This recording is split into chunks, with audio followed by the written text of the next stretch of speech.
The third mural shows all of the children of the world taking their weapons from each country and giving them to a German boy, who is then molding them into something else.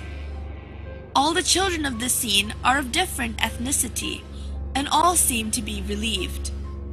The gas mask man in the previous mural is seen dead, and there are two doves perched on his body. The main emphasis of this mural is to show the return of peace after all the killings have taken place, and that there will be no more need for weapons in this perfect world. The final mural has a Jesus-like figure in the middle, who is holding a plant which symbolizes rebirth. All of the people are running towards this man with happy expressions. Animals are freely roaming, and everything seems to be in perfect harmony.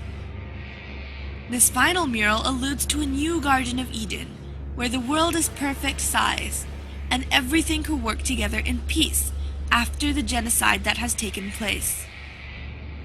All in all, these murals, when put together, represent the formation of a new world filled with fewer people, and this is also the goal of the New World Order, which has been seen represented throughout various parts of the airport.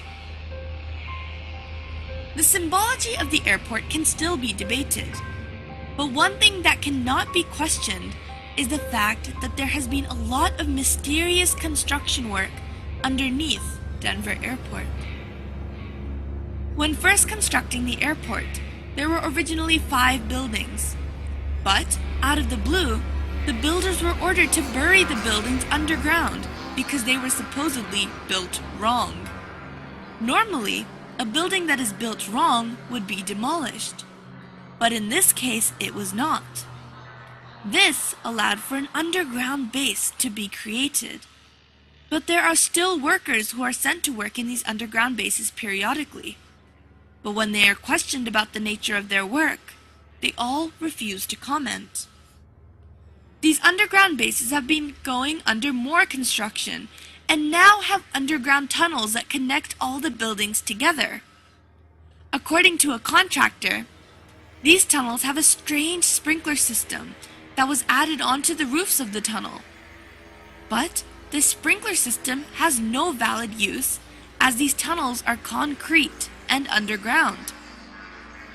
If relating these sprinkler systems back to the sign of AUAG in front of the mural regarding genocide, then one must begin to wonder what the use of a sprinkler in a concrete tunnel 150 feet below the ground would be.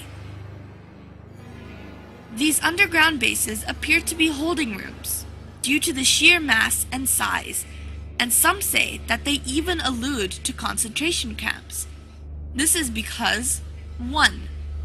These holding rooms have no purpose, and when the airport authorities were questioned, they say that they are merely being used for storage. And 2, all the barbed wire fences face the inside of the airport rather than facing the outside, which is what they usually do.